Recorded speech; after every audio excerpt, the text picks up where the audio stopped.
Hello everyone, मैं आपको आज बहुत ही important chapter cell the unit of life start कर रही हूँ। तो उसमें मैं आपको एनसीईआरटी के अकॉर्डिंग चीज़ें क्लियर करूँगी। तो उसके पॉइंट्स हैं, व्हाट इज़ ए सेल, इसके बारे में मैं आपको बताऊँगी। देन सेल थ्योरी बताऊँगी। देन उसका एन ओवरव्यू ऑफ सेल के बारे में डिस्कस करेंगे। तो सेल क्या होती है? जो भी किसी भी लिविंग चीज़ में प्रेजेंट होती है वो सेल होती है, राइट। हमारी जो बॉडी है वो किससे बनी हुई है? सेल से बनी हुई है। तो सेल इज़ ए बेसिक और बहुत ही स्मॉल यूनिट है किसी भी चीज़ के लिए। जो भी लिविंग ऑर्गेनिजम्स हैं उनमें सेल पाई जाती है, जो भी नॉन लिविंग सेल्स हैं तो इट मीन्स उनमें कोई भी सेल प्रेजेंट नहीं होती है। या हम नॉन लिविंग सेल्स को इन एनिमेट थिंग्स भी बोल सकते हैं, जैसे कि टेबल, चेयर, बुक, मतलब जो भी नॉन लिविंग थिंग्स हैं that considers in non living things, right. तो लिविंग ऑर्गेनिजम्स जो हैं हमारे वो टू टाइप्स के हो सकते हैं, यूनिसेलुलर हो सकते हैं, मल्टी सेलुलर हो सकते हैं, राइट। तो यूनी मीन्स वन, मतलब सिंगल। मल्टी मीन्स बहुत सारे। तो सेलुलर मीन्स सेल से बने हुए, राइट। तो यूनिसेलुलर में बैक्टीरिया आ गए, प्रोटिस्टा आ गए, प्रोटोजोआ आ गए और ईस्ट आ गया, राइट। मल्टी सेलुलर में कौन कौन से एग्जांपल्स हो गए? प्लांट्स हो गए, एनिमल्स हो गए एंड फंजाई हो गए। तो ये सारे यूनिसेलुलर और मल्टी सेलुलर के एग्जांपल्स हो गए। मैंने सेल आपको बता दिया है। तो सेल क्या होती है? Cell is a basic structure and function unit of life, right. मैं आपको अब नेक्स्ट बता देती हूँ। नेक्स्ट क्या है? हाँ, सेल में मैंने बता दिया, cell is the fundamental structure and functional unit of all living organisms, right. It means the base of any organisms are cells. Our body is made up of cell. It is functional unit also.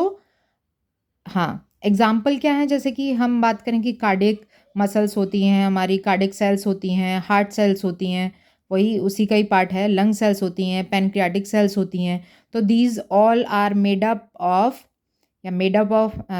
Of cells, right. तो सबसे पहले हम अब इनके discoveries की बात कर सकते हैं कि सेल, भाई सेल की बात करें, हम सोचें कभी सेल आई कहाँ से। तो सेल को डिस्कवर किसने किया? तो सेल को जो डिस्कवर किया था वो रॉबर्ट हुक ने किया था। बट उन्होंने क्या किया था? डेड सेल में कॉर्क सेल्स ली थी उन्होंने। तो उसमें उन्होंने डिस्कवर किया, माइक्रोस्कोप में देखा कि कुछ चीज़ें दिख रही हैं, तो वो उन्होंने क्या बोल दिया? ये सेल्स हैं, राइट। अब बात करें लिविन हॉकी, उन्होंने क्या देखा? उन्होंने लिविंग सेल्स में इसको डिस्कवर किया। और स्लीडन एंड स्वान की बात करें तो स्लीडन क्या थे? जर्मन बॉटनिस्ट थे। तो इन्होंने ऑफ कोर्स, जब बॉटनिस्ट हैं तो उन्होंने प्लांट्स में डिस्कवर किया होगा, प्लांट्स में देखा होगा कि सेल्स कहाँ प्रेजेंट हैं। और स्वान क्योंकि ब्रिटिश जॉलजिस्ट थे, तो उन्होंने क्या किया? एनिमल सेल्स में 1839 में देखा था उन्होंने कि सेल्स प्रेजेंट होती हैं, किस तरीके की बनी होती हैं। रॉबर्ट ब्राउन ने क्या किया था? न्यूक्लियस की डिस्कवरी की थी। सेल थ्योरी किन्होंने दी है? सेल थ्योरी इन्होंने स्लीडन और स्वान ने मिलकर सेल थ्योरी दी है।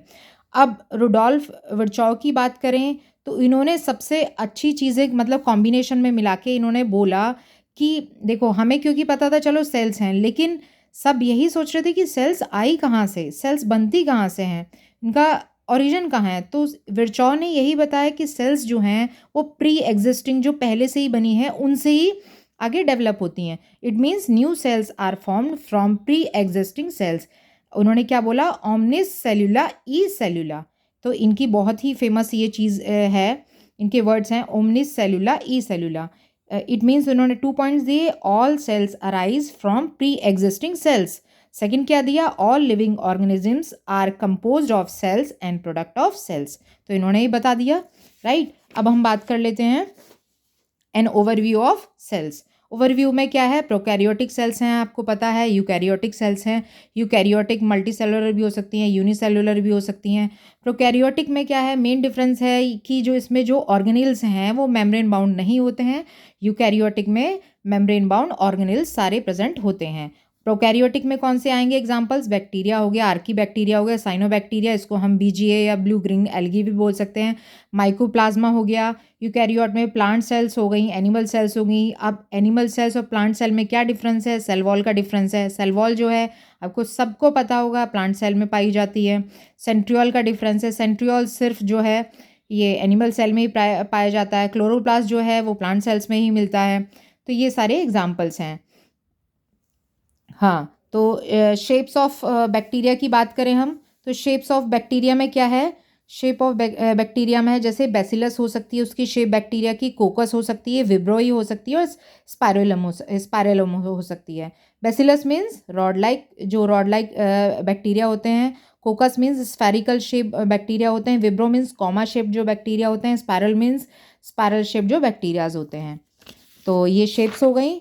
अब देन हम उनके साइजेस की बात कर लेते हैं। बैक्टीरिया की साइजेस की नहीं है, ये सेल्स की जो साइजेस होते हैं। जैसे स्मॉलेस्ट सेल आपको पता होगा, नहीं पता है तो माइक्रोप्लाज्मा होती है, उसका जो सेल का जो साइज़ होता है 0.3 माइक्रोन मीटर होता है। लार्जेस्ट सेल होती है ऑस्ट्रिच का एग जो है वो लार्जेस्ट सेल है। लॉन्गेस्ट सेल कौन सी है, नर्व सेल है। ह्यूमन आरबीसी जो है उसका साइज़ क्या होता है 7 माइक्रोमीटर होता है। अब डिफरेंट शेप्स के अकॉर्डिंग जो सेल का होता है, जैसे आरबीसी की बात करें तो आरबीसी है वो राउंड होती है, बाइकॉनकेव होती है। ये राउंड आपको दिख रही होगी और ये बाइकॉनकेव दिख रही होगी, ये वाली शेप। तो आरबीसी की शेप्स ये वाली हैं। और डब्ल्यूबीसी की बात करें तो अमीबॉइड शेप में होती है डब्ल्यूबीसी। और कॉलमिनर एपिथेलियम सेल्स जो हैं जैसे कि ये दिख रही हैं आपको, लॉन्ग हैं और थोड़ी सी नैरो हैं बीच बीच में। और नर्व सेल्स आपको पता होगा, नर्व सेल्स तो सारी मतलब बहुत ही ब्रांच होती हैं और लॉन्ग होती हैं। और ट्रैकिड्स हैं जो कि प्लांट्स में पाई जाती हैं। ट्रैकिड्स हो गई, इलोंगेटेड होती हैं। मीजोफिल सेल्स ये भी उसमें पाई जाती हैं क्लोरोप्लास्ट में। तो ये राउंड होती हैं और ओवल होती हैं। तो ये मैंने आपको सारे डिफरेंट साइजेस और शेप्स जो सेल्स की होती हैं वो मैंने आपको बता दिया। नेक्स्ट वीडियो में मैं इससे आगे का प्रोसीड करूँगी। Thank you.